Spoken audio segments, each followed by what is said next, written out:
हर्ष, yes. संविधान तो संविधान सभा ने बना दिया, लेकिन संविधान सभा कैसे चुनी गई ये तुझे पता है? ये मैं बता देता हूँ। 1946 में कैबिनेट मिशन के तहत इलेक्शंस हुए थे जिसमें देश के हर स्टेट ने हिस्सा लिया था। तब देश में ब्रिटिश इंडिया के अंडर जो भी स्टेट्स थे वहां से 296 सीट्स पर चुनाव हुए थे। 296 नंबर याद रखना। और 93 सीट जो थी वो अलग अलग रियासतों या फिर जो प्रिंसली स्टेट्स थी वहां से नॉमिनेट की जानी थी। तो टोटल मिलाकर के 389 सीट्स हो जाती हैं और हमारी संविधान सभा में इतने ही मेंबर्स भी थे।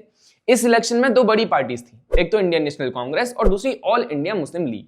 सो इलेक्शन हुए और उनका रिजल्ट एकदम साफ था। कांग्रेस ने यूपी, बिहार, मद्रास, बॉम्बे, असम, उड़ीसा और पंजाब में मिलाकर के 208 सीट जीत ली थी।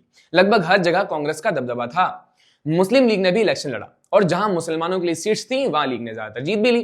करीब 70 से ज्यादा सीट जो थी वो मुस्लिम लीग को मिली थी, खासतौर पर बंगाल और सिंध में। लेकिन इलेक्शन जीतने के बाद भी मुस्लिम लीग ने कहा कि हम संविधान सभा में बैठेंगे ही नहीं। क्यों?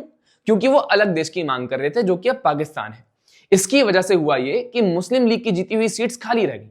असेंबली बनी लेकिन कुछ कुर्सियां खाली पड़ी रही जो मुस्लिम लीग को बिलोंग करती थी। अब 9 दिसंबर 1946 को हमारी संविधान सभा की पहली मीटिंग होती है। उस दिन सिर्फ 207 लोग मौजूद थे।